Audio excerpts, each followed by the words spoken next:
What's up, everybody? Welcome back to FYCCast, episode 3.5. Kind of had a couple setbacks with episode 3, so this is going to be 3.5 for all intents and purposes. Back on the podcast with Amma. Dom. Krog, the destroyer of worlds and eater of chips. Also known as Zach. Also known as Zach. Local territories. Yes, in local territories. I don't think people know you as that either. No, Most people don't know you. I don't know you as that I myself. don't exist. I'm a floating entity. Are you? If that. You might be under that too. Floating entity. It kind of gives me too much of a title. You're like a thought that doesn't even exist. Damn, that's pretty Yeah. harsh. Concept? Am I Modica? You're not that Oh my god. Oh my god. No. Anyway, speaking of anime, god damn. It's like you knew psychically that we were going to talk about something like this. No, yeah. Oh, yeah. Speaking of anime, I just finished shotgunning Sword Art Online, Season 1 and Season 2. Sword Shart Online? Ha, you're funny. Anyway, it was really, really cool premise. I really enjoyed it, and I kind of wanted to gauge what you guys think. Do you think we're close enough to that kind of technology, like the ultimate Oculus Rift? Because in the series, it's like Nerve Gear or whatever comes after that. I don't remember the next name. Atmosphere. But do you think that we're close enough to that, or do you think we're still really, really far off from that kind of awesome technology where we can actually be in game instead of just like observing? Well, I think in that game though, they're like, or in that show, Mhm. like they're not actually moving with their body. Their nerves are just hooked up to the machine. Yeah. So that's just like kind of like a no, because in the like Oculus Rift, don't you still have to like move your body with the? Yeah, see, that's what I was thinking. Well, see, but The way that you would approach it is that right now, Mhm. no. But if we were to focus on technology like that, because we're currently inventing things that allow us to move arms and yeah, prosthetics through nerves, basically through just their neurological nerve, connections. yeah, firing, yeah. So Kind of funny because it's like yes, we can actually create something like that. I feel in the next 10 years if we were to focus on something Mhm. like that, but it depends on if that's even something people want. Because people Well, are super terrified. It would of it. require funding. Yeah, of course. But people are afraid of it. That's the biggest thing. People are, first off, they don't want that because they're afraid that everyone's going to get sucked up into those worlds, which they will. Like the premise of Sword Art Online, They yeah. will. They won't get trapped, but they will get sucked into it more than likely. Yeah. And it's going to be a big issue for a while. You have half the population not even existing in this world anymore. Yeah, Well, basically. I That mean, makes is it sense. really that bad though? Because if it's, I mean, okay, look at it from a different perspective, right? You've got people who are really into video games, like really into fantasy, like D&D or Skyrim or any of the really big MMOs. And they already like halfway not exist in the world. And it's not like it's going to be a replacement for this world specifically. It would be more like exactly what it is in Sword Art Online, except minus being trapped in there and killing people. No, I agree. Like, there's nothing wrong with you trying to create a separate reality, which people who aren't comfortable in this reality can exist. Right, yeah. People are going to dwell on it negatively, but it's something that people are going to have to open up to understand fully. Because people who are in that world right now, they don't have the ability to understand where those people are coming from. Mm-hmm. People, like, they always argue with it, but they don't really have that understanding of why the people, what they enjoy and what they get out of where they are. Okay, so I might just be overthinking how you're stating this, but like, so are you saying like they're not going to be like generally coming back out of this, or like this is a hobby, or this is where they spend the majority of their time, like more hours in the day are spent doing this? Than That's actually up to doing So them. that's really up to them, but what it Okay, is, it's... but that makes a difference in my next question, because that has like economic ties. Okay, see, the way that I'm coming at it, because I'm coming at it from a video game standpoint, like it's a hobby. Yeah. I mean, true, there are a lot of people that make money off of, like, video game championships and actual esports, but I'm not talking about it from that perspective, because those are, like, hardcore I'm not talking about levelers it- and stuff no. like that. I'm just saying if you have people who are incapacitated because they're generally spending more like actual hours in the game time than they are in this world, then they're not functioning as a proper human being. They're not producing Right, yeah, of actual course. stuff. Mhm. So like, and that's gonna fall down to their families needing to support them then, because they're just nonstop. In Oh, yeah, No, yeah. no, no. this See, reality. people in MMOs, people don't know this, but people in MMOs actually make income. There are people in MMOs who trade resources in those games for Mhm. real world income. People Well- will farm for hours for gold, treat that for real life currency, pay their bills, and then continue to do it. That was the premise on Sword Art Online 2, was that you could make currency, you could convert currency from in-game to out-of-game. It was like an outrageous, really, conversion system, but if you could do it, you could make a steady income, like I think they said like 3 to 4 million yen, which is almost like $30,000 a month. A month. A month, yeah. Just doing that, which is outrageous, but it's a really, really cool idea. It's a cool concept, but it does come down to basic necessities and basic means of production for the populace. Well, and I don't think it would be a very good substitute for humanity to just escape from this world because it sucks, to go into like a virtual world where everything's perfect and you can live out your fantasy and still make money in the real world. I'm not looking at it as a replacement. I'm looking at it as a hobby, and possibly people could make a career out of it like they do with video games now.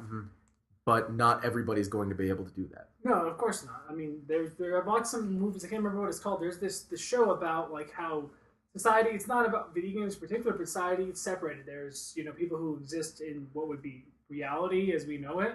People who like ascended into an electronical, ethereal plane of existence where they're no longer like people. They're like they have bodies kind of, but they're like locked away and like people take care of them. Okay, yeah. But they exist in this world that like it's constantly functioning through them being in this cybernetic world. Right. Okay. So it basically, if people would go like that route in this world, it would be like they would hire people to take care of a mass group of bodies, and they would go to a specific center and they would hang out, and people would watch over them. That's what I would assume. Or they would do it at home and someone would have to watch over them, but that would be weird. I don't assume people would let themselves get to that point, though. The nerve gear is supposed to take over completely, though. That's the way it works, right? Like you can't do anything outside. The nerve gear is technically supposed to take over, but if you have like increased heart rate or your vital signs start to drop, it is supposed to like let you know and try to kick you out if you get too far beyond it. Yeah. There might even be regulations on stuff like that. Like, I'm sure the government would. Yeah. I think you'd have to regulate it just so people don't spend their entire. Just so people won't die. Well, yeah. But the government tried to do that with video games now, or they kind of had to issue a warning that says, warning, if you play video games too close to your eyes or whatever, then you could suffer loss of vision or whatever they put on certain titles. Yeah. And guaranteed, nobody ever reads that. They're like, I just want to play the game. But there is a physical warning that says, do not do this. And it says not to play for extended periods of time at a certain distance. I'm just still imagining my scenario being the end game, where just people are spending too much time there and you're not getting actual production in the real world. I could see that. I mean, that just opens up an opportunity for people who want to do things in this world to do more things without those people in their way. That's also regardless, true, those people are going to be those people, but they just will be sitting. But the problem with that is you're people who are going to try to tend to people that are stuck in that game, so you're going to be spending resources on those people. Yeah, those people might actually be an income source, though, for those people. If that's what you're saying, like people like trying to release market type stuff. Like I'm also like imagining like the worst case scenario, like in Sword Art Online, where they're all hooked up to IVs and in hospitals. Yeah, because they're being like supported because they're not coming out of the game. Yeah, right. Like that's my mindset, is that like that ends up happening because people are just like, screw this. I'd rather be there, and then they just don't try to come out. So essentially, their families or whoever, they're like essentially having to transport them to hospitals to have them stay alive in this world. See, and that's where it kind of crosses into the realm of reality versus fiction, or rather like future technology, and the kind of constraints that we have to put on technology ourselves in order to keep that from happening. Because there should be, at least if it gets implemented, there should be a function that says you can't play past certain number of hours straight before your body just starts to malfunction. Just counter that with what Drew was saying. People ignore regulations and all that stuff. Yeah, exactly. So that's what I'm saying. Like in my mind, the end game for that is this going to be the like I know that's fair. Like a very extreme scenario, but I'm just saying like if that were to happen, that would like of course like Koto said, there'd be chances for people who want to do more in this world. Yeah, but at the same time, it also disables people in this world world too, because it becomes a real world problem. Yeah. I mean, I would view it as the same way that you would view a drug. Mm-hmm. People smoke cigarettes and they know it's going to put them in a hospital bed eventually, like, and they don't care. Yeah. Nope. People who do meth and harder drugs, opiates and stuff like that lead to the same issue. Yeah. And they're super aware of what it is. It's the choice. I mean, see, people can still kill themselves while playing video games Mhm. nowadays. And I know there's stories about people in New Mexico who played like 24 hours straight and died from like hemorrhages and stuff like that. Holy shit. Like WoW and stuff like that. Damn. I mean, it might be a bigger issue because it's more open and available and people can get more hooked in, but Mhm. Yeah. it's still a real world problem today. I think it may be less that they're costing resources than it's, the population of people who are really into that kind of niche, that fantasy world, the MMOs and all that. It's really, really, the population compared to the population of the world is very, very small. I would say that the For great now. for now, yes. But I would say that the great majority of the population that is into that is very, very. It's the minority in this country, in the world, in fact, because there's not that many people that are really into MMOs and that are really into video games.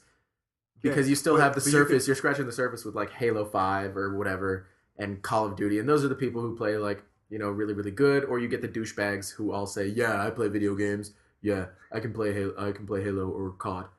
That's really not. I mean, that's gaming, but it's really not. But you have to realize though that this would be like the next big thing of gaming, so everyone Mhm. would jump on. And like you could say, like it's just a small cliche, but like think of like all the new superhero movies. How many people really cared about superheroes before like all these new super dark, edgy superhero movies? Yeah. Yeah. Like it wasn't cool to like superheroes, but once they changed it and made it something Everybody new and loves cool, it now, yeah. everybody loves the Okay. superhero movies. That's fair. Like that's what I'm saying. Like this would be the same type. Maybe it wouldn't, but like more than likely, it's that new cutting edge where it's like video games are awesome now. Like you're not even playing a video game; you're just living. Yeah. So I'm just saying, like it's gonna pull a much bigger market than I think you're giving it credit. I could see that.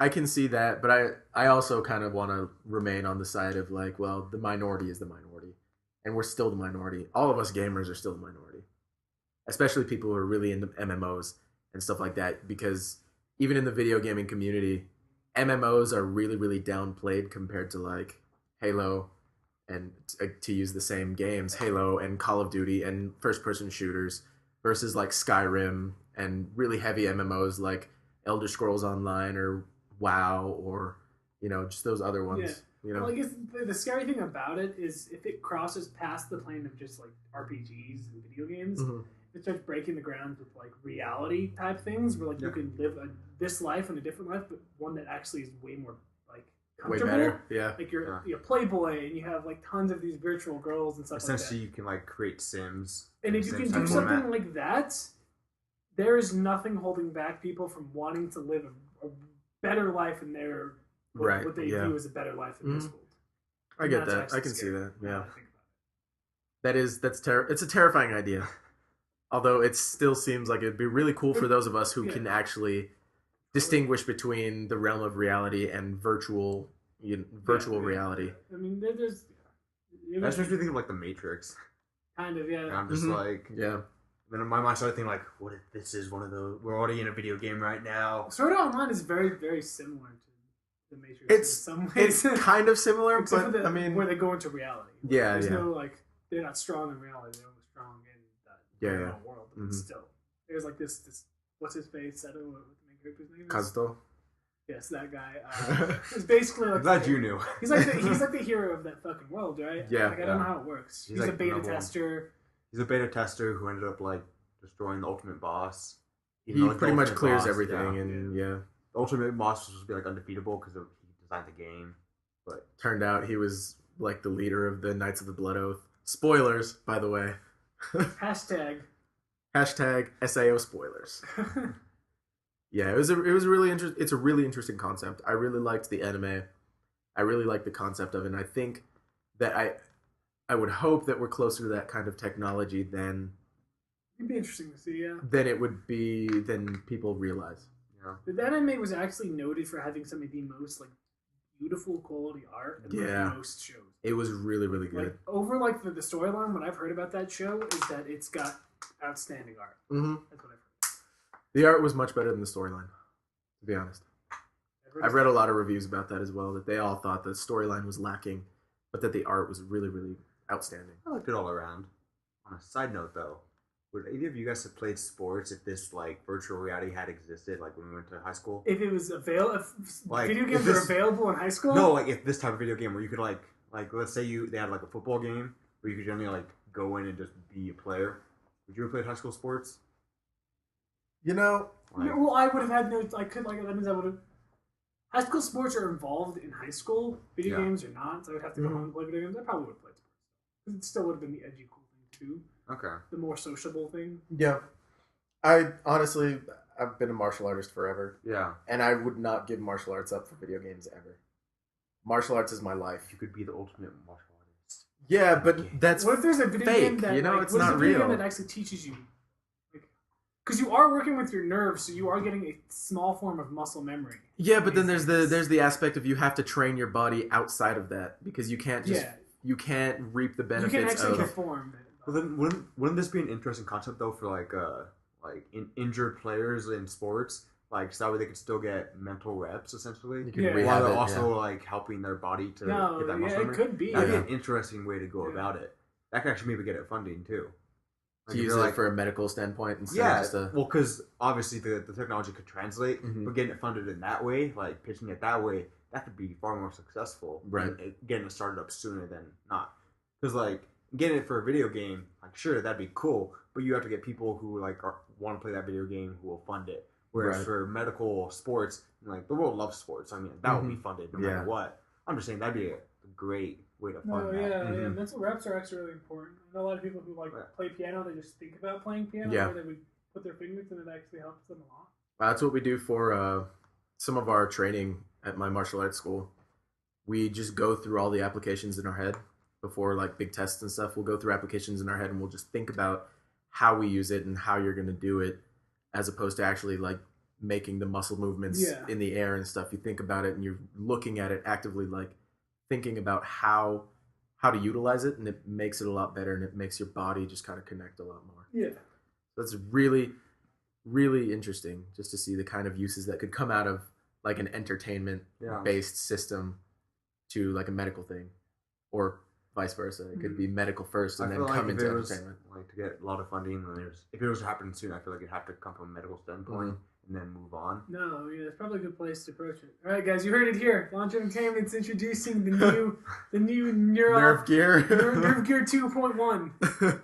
Based on For SA. medical reasons. For medical reasons, yes. That's very Not important. for sexual reasons. Also sports. Oh god. Quotations. See, that's where it kind of gets murky. I feel like you can't do that kind of stuff in the virtual reality and it makes it feel the same. I don't think you Sex? could. Yeah. Yo, trust me, they've already talked about it. I've read like things about this Mhm. because people are afraid of it. Right. That it would actually make sex feel better because it would do everything that you're thinking that is attractive to you, and it Right. would stimulate that way exactly the way that you feel would be. It best. could inhibit like dopamine production and all the kind of stuff that goes on with It that. could do whatever you Oh want my it to do. lord. Humans freak me Nerves out. control your body, basically everything that you do. Oh my. Oh yeah, well yeah. But So- that's a scary concept that it'll make sex feel better.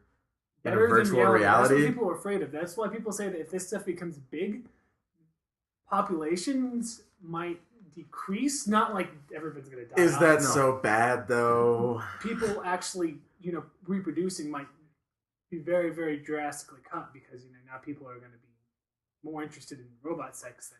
There's actually a mice study about that where like I'm trying to think of how it went, but like for some reason they cut off a lot of the females from the males. They made it harder for males to reproduce with the females, and the males just grew so like discontent and just so unencouraged by how difficult it got that they just no longer even tried. They found They just alternative started means- jacking off. No, they lost their sexuality in a sense. They went asexual. What? Yeah, like they had no desire to do it. Like they found other things to do.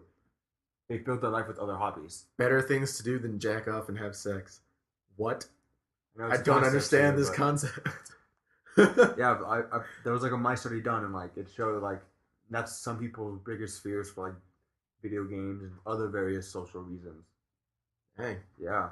So getting back to technology and more specifically the internet, I was listening to a podcast the other day from one of my favorite companies out there, and they were saying that there's just a general lack of hype on the internet. If you can kind of understand that kind of where he's coming from What do with they mean that by statement. hype? Yeah.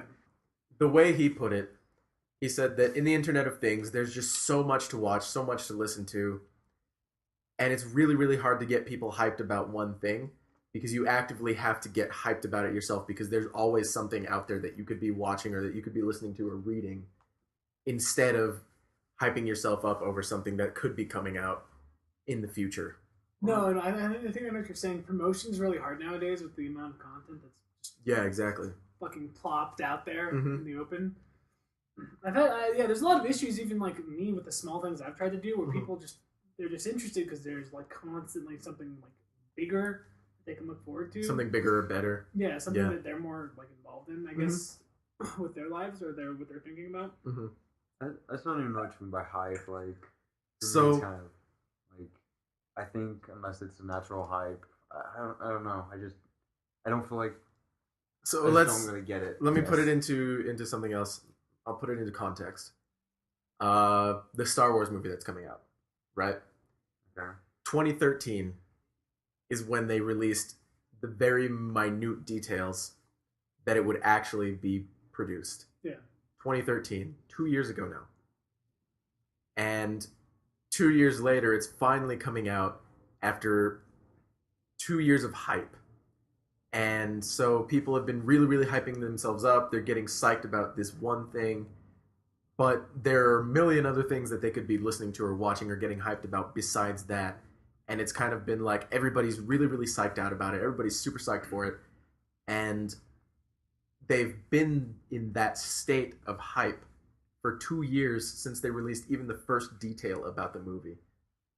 And so in that sense, that's where he's coming from. But that's such a big cultural thing of Star Wars, where like, of course, people are gonna stay hyped for that. I mean, like, it started in the '70s and it was epic.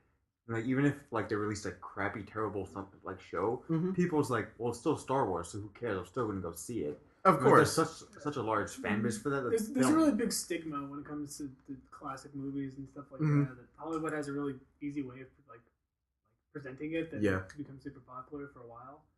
They could have just fucking said Luke and it would have gotten super fucking popular. Yeah, people would have been like, wait, why'd they say Luke? Are they doing something? Right. Like, yeah, they don't have to create hype at all.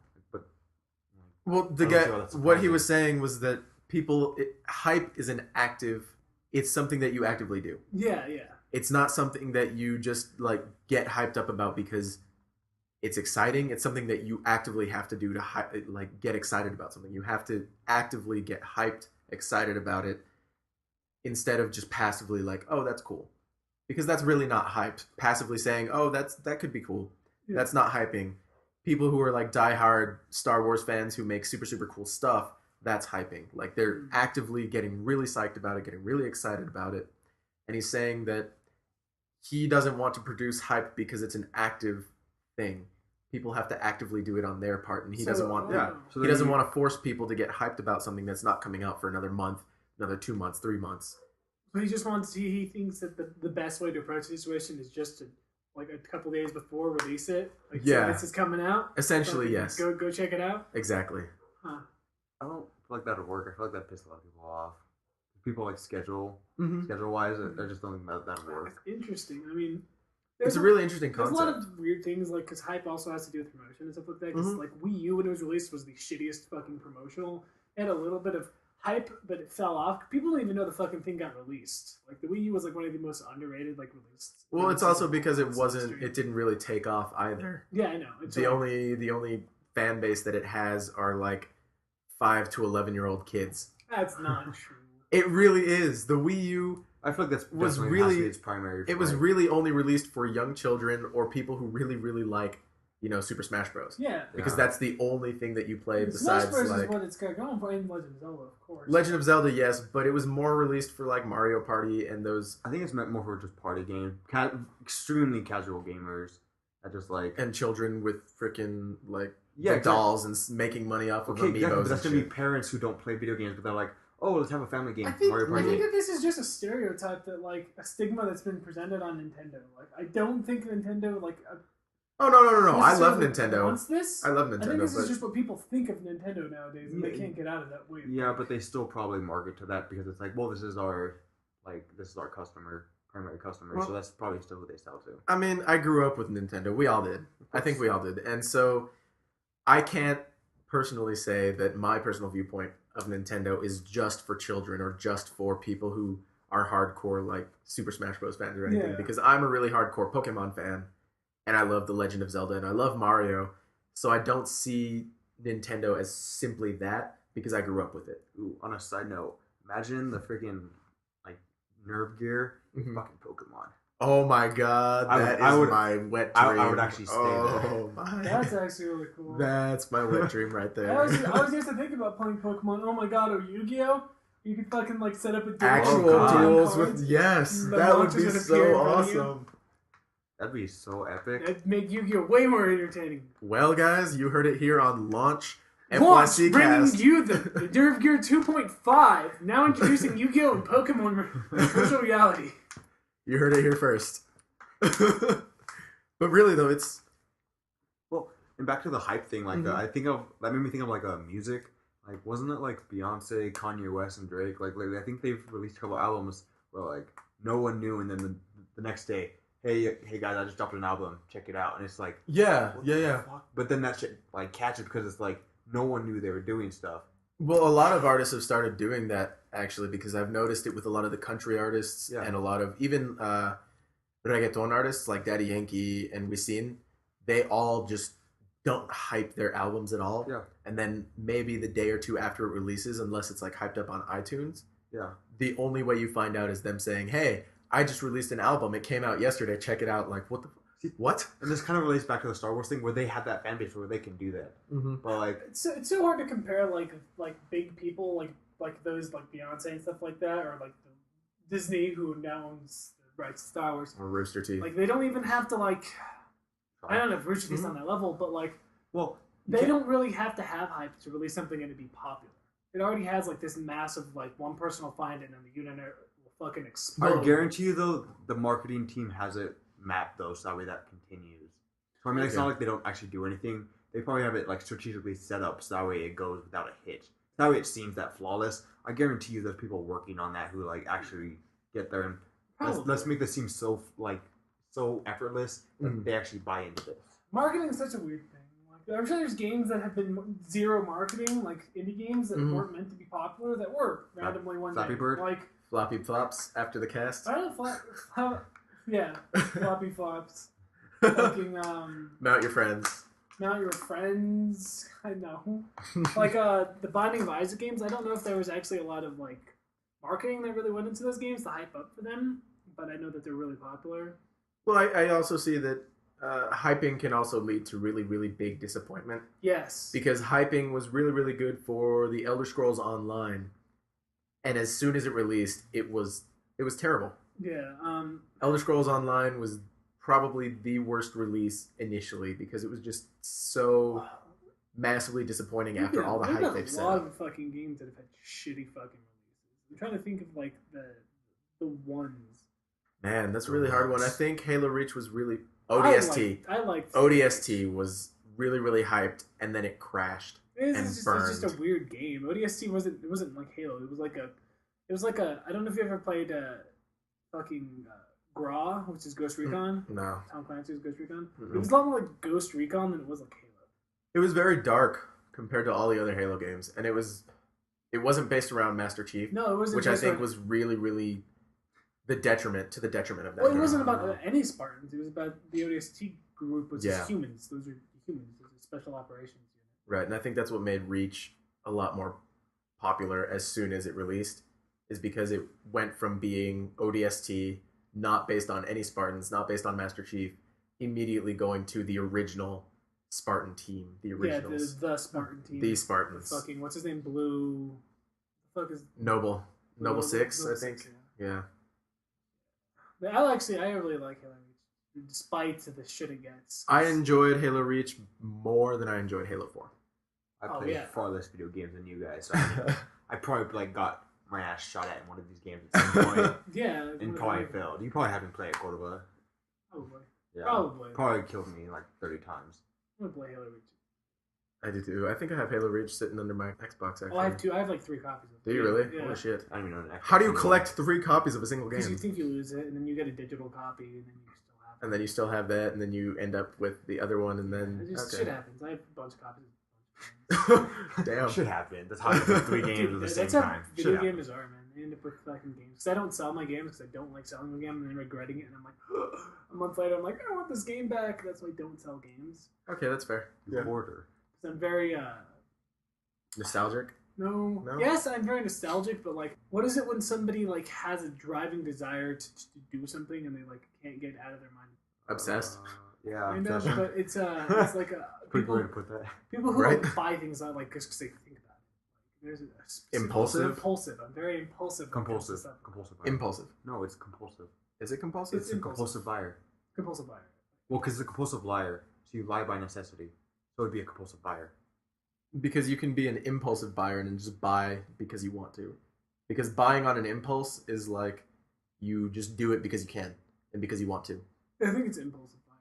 What's compulsive then? Is that not a word? Compulsive, it's like obsessive compulsive disorder, OCD. Yeah. You have to do it versus like, well, You really want I to. want to do it and I can do it, so I'm going to do it. Well, I That's thought an he was saying impulse. more that he had to do it. Like, as in it was No, like, no, it's not an OCD thing. It's just Okay. like I just really want to. I really want to. So I'm gonna do it. Okay, I see that. Okay. I Yeah, can see then that. you're right. Impulsive. Yeah, impulsive. Yeah, glad we got that cleared Yeah, up. I'm very impulsive. Yeah. I can You tell suck. Yeah. you're very impulsive. Also, I wanted to talk about story time today. So we want to do funny story time first, yeah? Yeah. All right. All right, so explain the segment. Story time. This is a segment where we introduce a story, a concept from the beginning, and one of us says how the story is going to start, one of us says how it's going to end, and we go from there, trying to tie both segments together. And we go sentence by sentence. Yes. Cool. Yes. Cool. So who wants to start us off? All right. start us So, off. so we're Do you going wanna- to introduce how the story is going to begin and how it's going to end. Okay, I got an idea for how it's going to start. Okay. It all started with the seed. Anyone know where they want to take that? Oh yeah, and I completely and totally am going to end this because I thought about how we're going to end it. I guess the ending of this is and a transgender robot spit it out of its mouth. Okay. All right, this is going to be an interesting story. Yeah. Do we want to just go in a roundabout? Yeah. All right. I'll start us off. And it all started with the seed. Jeez. Holy shit. That is a seed, indeed. That is a seed indeed. She cried as she realized it was her that was seated. Oh my. As she contemplated Life, life. the abusive husband that she had left behind, and the children that she'd widowed. On planet You can't widow children. Oh yes, you can. On planet Zorgon, all is possible. Said the alien that came to her in a dream and told her she was going to bear the child without actually having had sex. The child. The child of Krog, the destroyer of worlds and giver of destruction. He enjoyed a nice cup of tea every now and then. The child? Yes, The child, Krog the destroyer. Prophecy foretold that he could save the world by drinking cups of tea every morning. As he went down the yellow brick sidewalk. He once again contemplated life as his mother did. Apparently, this guy just fucking shot 20 years into the future because that's his special ability. Whoa, man! How did you do that? Said the passerby. I can't say that. I really want to say it, but I can't say it. Said the passerby. Screw it, I'm gonna say it. I love you, man. I love all of you, man. I love you. I am a transgender robot. I love you. The three then broke off into a fight. What? Said Krog the destroyer of worlds. Why are we fighting? Love, peace, and tea are all that we need. Let us all three come together. In one holy trinity? Then the transgender robot remembered that it had a seed in its mouth, and it spat it out. The end. Holy shit. The fuck? The fuck? Two Bible references in one story. From the same person. Yes. It's like It was just perfect. It was the perfect opportunity.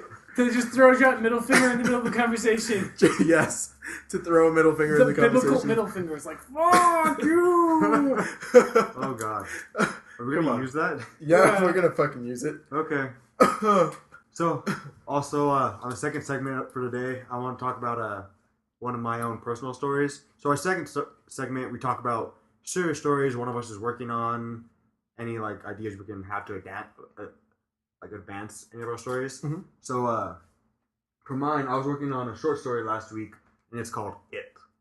And so Like the clown? no, not quite. Shit. But a lot of my short stories, they're dialogue between like just two different voices, if not more. And so for this week, I chose to have a conversation between paranoia and logic. And so it, in terms of how paranoia describes it, is the unknown. Okay. And so they're just going off and on, and paranoia is just getting uncomfortable, and logic just trying to explain that. Mm-hmm. So like that's kind of the whole story. It's just quick dialogue, but That's a really awesome idea. I like it.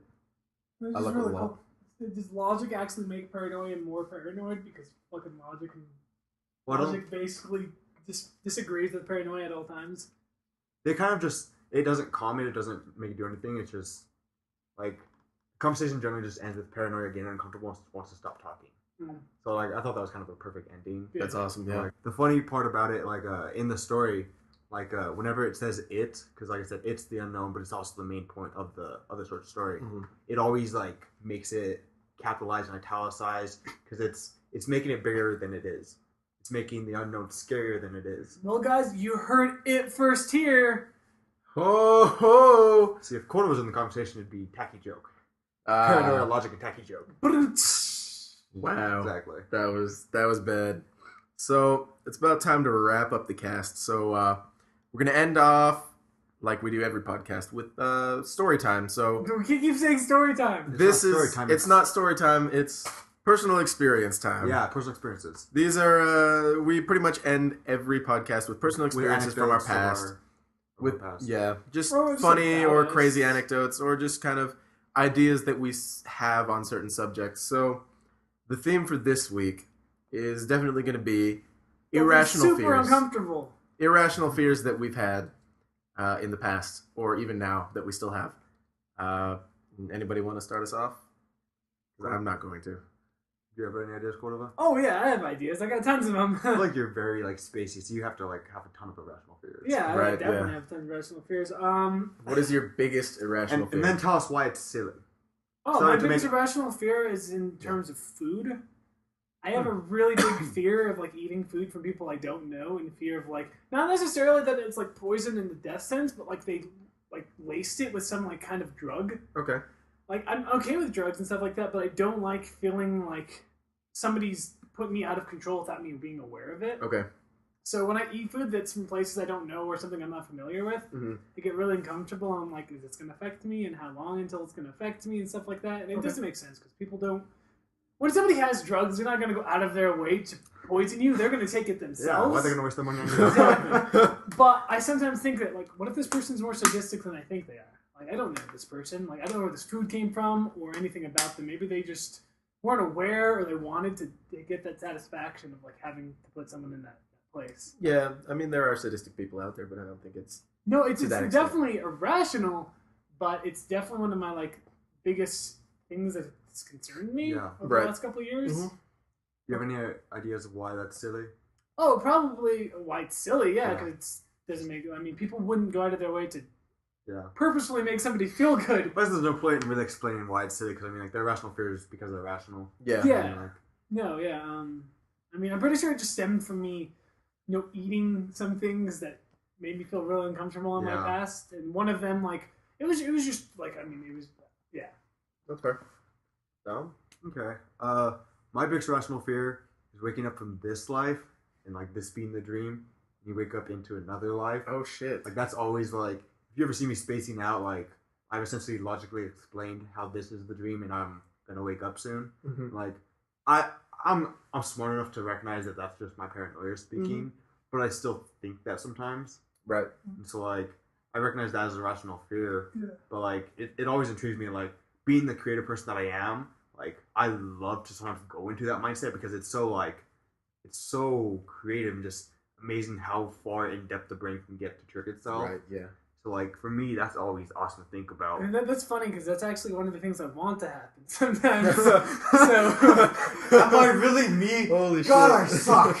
No, I thought about that sometimes. How cool it'd be to just like wake up in a different world, and you're like Oh, yeah. actually like this other person who's been like locked down and like you've been like suppressed, and like this isn't like reality. This is one they created for you. See, for me, I feel like that pissed me off because I'm like, wow, I did so much stuff for nothing. Oh, I could I've have done been nothing. amazing. Right? Yeah, I'm completely fine with getting rid of it. But what if in this alternate life, this life that you actually wake up from, It's even shittier. it's even shittier? Like, you did absolutely nothing in that life Well, then, either. in that life, I'm gonna be like, fuck. When do I wake up from this one? Oh, that would suck. Yeah. Oh my. Well, I guess ending with me. I have a few irrational fears, rather. I've gotten over a lot. More recently, I think over the last year, I've been more irrationally fearing having a heart attack. Ooh. Yeah. Well, a little on the serious side. No, yeah. No, it really is. And it's really just a completely illogical fear, and I don't know why I have it. Well, you mean you had that one thing that happened? But one time. yeah, I mean, it's because with my history, it really didn't affect me. Besides the fact that I OD'd on caffeine, I'll be real about that. It was an OD on caffeine, and I had heart palpitations like crazy. Did you have a problem? Do we need? No, not at all. I mean, and even like the week after when I went in to see the cardiologist, he said, "You know what? We did the stress test. We've checked you out. We've done so many tests. You are a perfectly healthy 20-year-old male. Yeah. Your body is in extremely good health. There is no reason for you to fear any of that kind of stuff. And I'm exceptionally healthy. Yeah. And I eat fairly well, and I have, a decent amount of physical activity because of martial arts and all the stuff that I do. So I really have no reason to fear it, but I still have that irrational anxiety about it. And so that's really, I don't know, it's irrational to me because it's a stupid thought. I'm exceptionally healthy. My body is in great physical condition. It could be better. I know it could, and I'm working on it, but I don't have a reason to fear it, and yet I still have within probably the last year. Now I'm starting to get over it. I'm like, whatever. Yeah. I know that I'm not going to have a heart attack anytime soon, Yeah, but no. I think a lot of irrational fears just take time to get over. yeah. Yeah. Because sometimes, like, there's nothing else you can do just Yeah. little exposure or just. It's really hard to like shock therapy yourself into that. Though. Yeah. Like, you have a couple heart attacks and you'll get over it. Yeah, really. Well, but like that's like just constantly being healthy. That's Yeah, just like yeah, okay, I'm a normal person. Nothing's gonna happen to me. No, I mean, I'm a hypochondriac by nature, so I have a lot of like physical like worries. I mean, that stuff's weird to get over because you can't really test it. Right. But yeah, I understand. Well, you can't go to Dr. Google. That is the worst source of that is definitely trying to diagnose yourself. You're Yeah, not a guys, healthcare I've had professional. cancer for the last 27 years. Yeah, right. I've looked at all the Oh, symptoms, God. and I have the most rare disease in the world. I have mycoscenosis difficile. Exactly. Means my Yes. skeleton's turning into a spoopy one. Yeah. I have a spoopy skeleton disease. Yes. Oh my gosh. All right. Well, I think it's about time to wrap up the cast. Check out the update. We just updated some stuff on our website at launcheg.wordpress.com. We're looking for more members, so that's another update. We'll have this up within the next probably week or so. Bye, everybody. Goodbye. Bye-bye. Bye now. Bye.